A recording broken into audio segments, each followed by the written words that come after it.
Hi,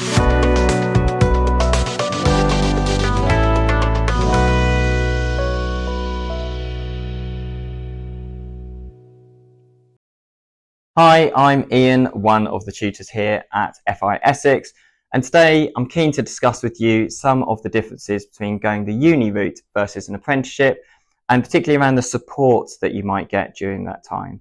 So if you're going to uni, you're going to be one of several thousand people all going through a similar experience that you can socialise with and share any worries with, whereas when you're an apprentice, you might be working at an environment where you're one of only a few apprentices at that employer.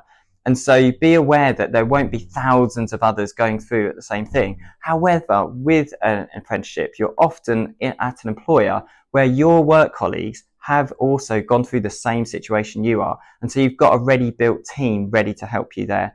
And so that's a really good comparison to go with. The other side, I'd say, is you do have lecturers and tutors, obviously, at university. But again, going back to those numbers, they're dealing with thousands of people going through the course. When you're doing an apprenticeship, you're going to come to somewhere like FI, where you can have one-to-ones with tutors and skills coaches, and they'll work all together, linked up with your employer to try and make sure you as an individual are getting the best support that you need. So some things to think about, numbers there between large versus small, but there's some of the difference about the support you can have.